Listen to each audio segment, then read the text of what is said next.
Saudações fraternais. Eu sou Frater Rosemat Abif e este é o Pelotas Oculta. No vídeo de hoje abordaremos uma técnica negativa e muito utilizada na internet que se chama falácia.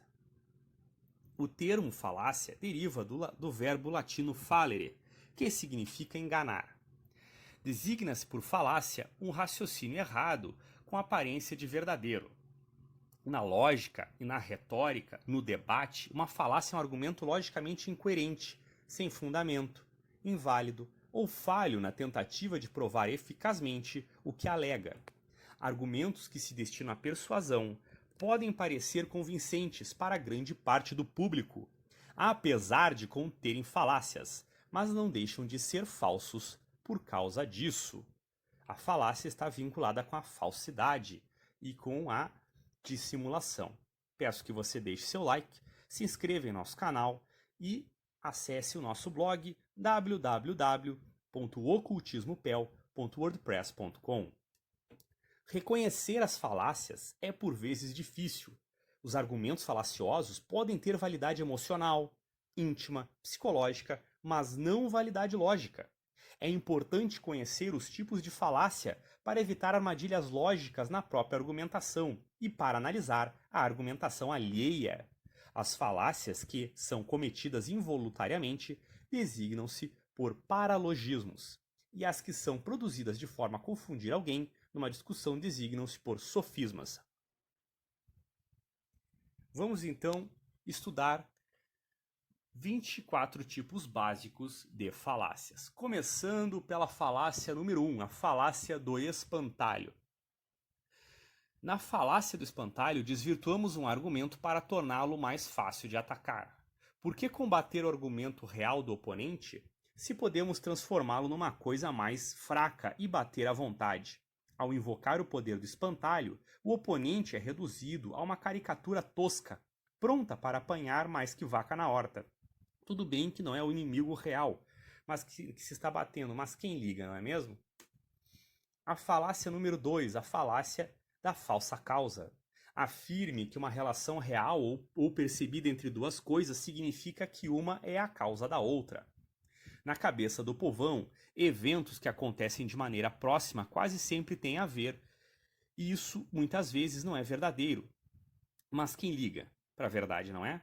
O que importa aqui é trazer alguma correlação absurda entre fenômenos independentes, dando a devida certeza de que é a causa do outro. Essa carta é tão boa que da última vez que usei achei até dinheiro na rua. Falácia número 3, a falácia de apelo à emoção. Manipule uma resposta emocional no lugar de um argumento válido ou convincente. Quase todo mundo sente, mas nem todo mundo pensa. Assim sendo, apelar para o lado emocional em um debate é sempre uma opção muito boa. Não importa se é para a compaixão, para o medo, para o ódio ou qualquer outro sentimento. O que importa é que comover as pessoas é uma ótima maneira de evitar que pensem: me sinto empolgado só de pensar nas maneiras de usar isso. Falácia número 4, a falácia da falácia. Acuse uma afirmação de estar toda errada só porque ela não foi bem construída. Quem nunca errou na vida? Errar é algo humano e natural, e devemos perdoar os erros do próximo, mas não em um debate, mané. Se a pessoa errou algo, se ela falou uma falácia sem querer, se ela deu uma titubeadinha, demorou para responder ou demonstrou qualquer sinal de fraqueza, esmague-a sem dó com esta falácia. A falácia número 5, a falácia da ladeira escorregadia.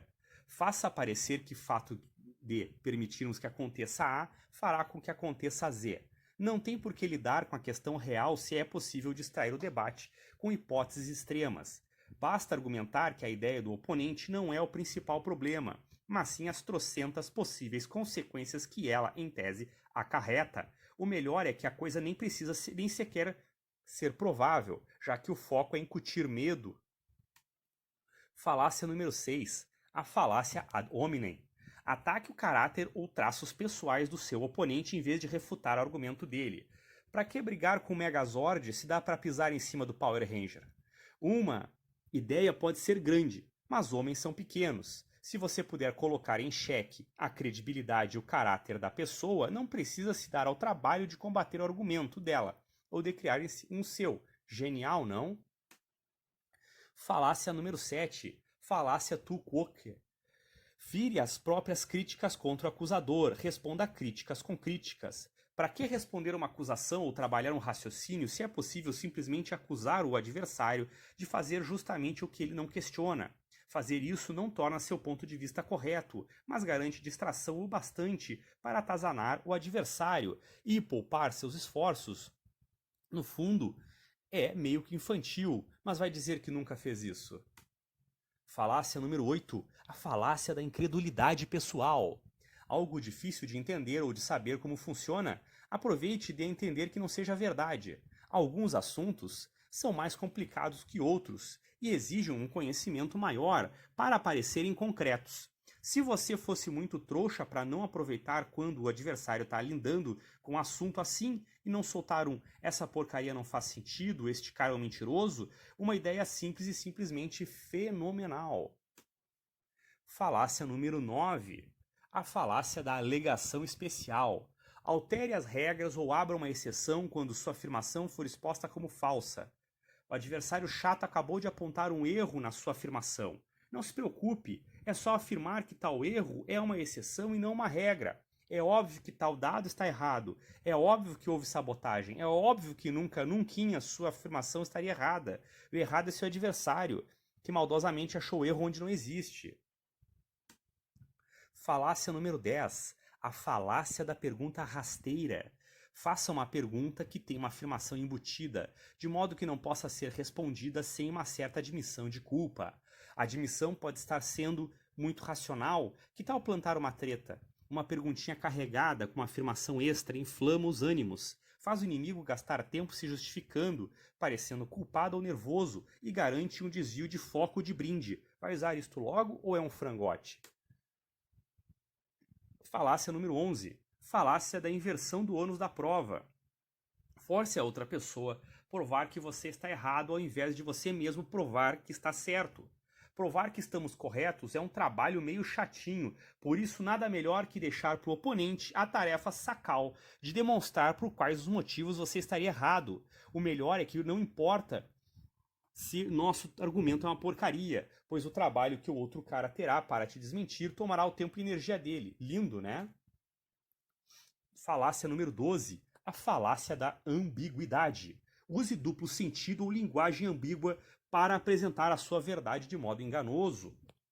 Existem especialistas em dizer coisas na intenção de dizer outras, ou em brincar com as palavras para que possam se safar de promessas ou afirmações anteriores. Tais métodos costumam ter efeitos muito bons para se vencer no jogo político, mas são desonestos. Assim sendo, uma pessoa ética não deve usar métodos mesmo eles sendo ótimos.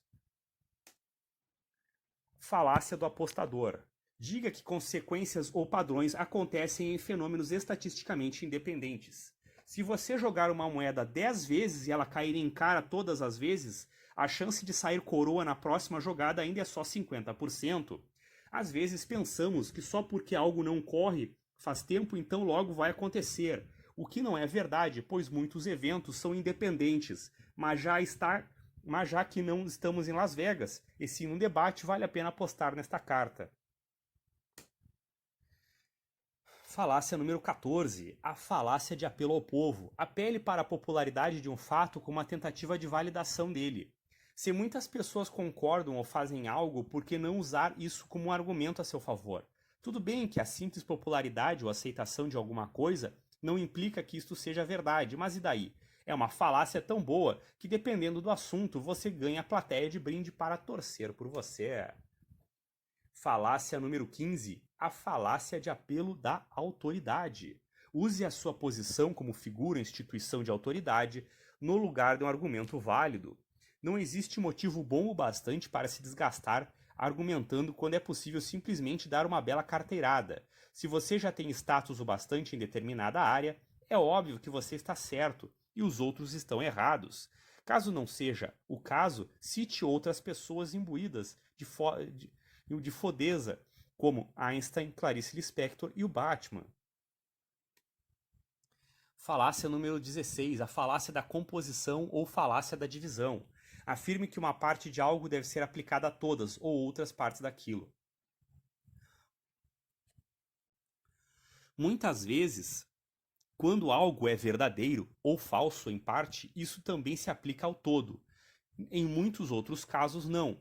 Mas não é uma palavra chata demais, gente. É sempre bom usar esse truque para alegar padrões onde eles não existem. Generalizar assuntos, atacar ideias alheias, etc. Aproveite. Falácia número 17, a famosa falácia do escocês de verdade. Faça um apelo à pureza como forma de rejeitar críticas relevantes ou falhas no seu argumento. Imagina que o adversário pé no saco achou um exemplo que desmente sua tese. Se você for um macho de verdade, vai argumentar que aquilo ali não serve para te desmentir, porque o exemplo não é verdadeiro. Se você não fizer isso, é óbvio que você não é um macho de verdade. Falácia número 18, a falácia genética. Julgue algo como bom ou ruim tendo por base a sua origem. Que tal criar uma distraçãozinha marota? Às vezes o argumento do oponente é até bom, mas tem origens meio controversas. Foi proposto inicialmente por uma pessoa odiável. Foi dito por alguém que já mentiu. Já foi usado como justificativa de atos horríveis, etc. E só se aproveita disso e ser feliz. E digo mais, quem inventou essa história de ser honesto era um trouxa. Falácia do falso dilema. Apresente dois estados alternativos como sendo as únicas possibilidades, mesmo quando existem outras. O pensamento binário da falácia preto ou branco. O pensamento binário da falácia preto ou branco não leva em conta das múltiplas variáveis, condições e contextos em que existiram mais do que duas possibilidades apresentadas. Ele molda o argumento de forma enganosa e obscurece o debate racional e honesto. Não é maravilhoso? Existem dois tipos de pessoas, as que usam essa carta e os otários. Qual tipo você é? Falácia número 20, a definição circular. Apresente um argumento circular no qual a conclusão foi incluída na premissa. Essa carta é muito fenomenal, porque é fantástica. Muitas pessoas têm crenças enraizadas sobre certos assuntos. Quando isso acontece, elas, muitas vezes, sem querer, dão uma volta do tipo, é porque é. Mas também dá para fazer de propósito. É só ficar jogando com as palavras e manipular a plateia. E pimba, esta carta é invencível, pois nunca perde. Falácia número 21. Falácia de apelo à natureza. Argumente que só porque algo é natural, aquilo é válido, justificado, inevitável ou ideal. Só porque algo é natural não significa que é bom. Mas e daí? Ainda é um ótimo argumento do reino das falácias. O melhor é que não serve apenas para justificar o argumento seu, como para atacar o outro, alegando que ele defende é antinatural. Mas isso não é jogo sujo? Claro que sim, é jogo sujo e natural. Falácia número 22, a falácia anedótica. Use uma experiência pessoal, um exemplo isolado, em vez de argumento sólido ou prova convincente. Uma vez, um debate sobre extraterrestres, meu avô estava quase perdendo a discussão, mas o velho não se rendeu. Puxou um exemplo da memória sobre sua irmã Eunice, que foi abduzida em 1915 por alienígenas malignos. Meu avô emocionou todo mundo e ganhou o debate facilmente. E se meu avô ganhou um debate com um exemplo de pessoal, verdadeiro ou não, por que não você? Falácia número 23, a falácia do atirador certeiro. Escolha muito bem um padrão ou grupo específico de dados que sirva para provar o seu argumento, ignorando o resto. Imagine o atirador disparando aleatoriamente contra uma parede e, na consequência, pintando um alvo ao redor da área, com maior número de buracos, fazendo parecer que ele tem ótima pontaria. Dá para fazer a mesma coisa com dados, escolhendo aqueles que por acaso pareçam concordar com seu argumento e fingindo que os contrários não existem. Falácia número 24, a falácia do meio termo. Declare que uma posição central entre duas extremas deve ser a verdadeira. Em muitos casos, a verdade realmente se encontra entre dois pontos extremos, mas isso pode enganar nosso pensamento. Às vezes, uma coisa simplesmente não é verdadeira, e um meio termo dela também não é verdadeiro. O meio do caminho entre uma verdade e uma mentira continua sendo uma mentira. Mas quem liga? Diga que a verdade é o meio termo entre duas bagaças e seja feliz. E essas são, então, as 24 básicas falácias. Existem muito mais falácias existem, né? Essas são as falácias mais básicas, comumente usadas nos debates do Facebook, do WhatsApp. Em muitos textos nós encontramos essas falácias, tá? Espero que tenham gostado do vídeo. Abraço e até o próximo vídeo.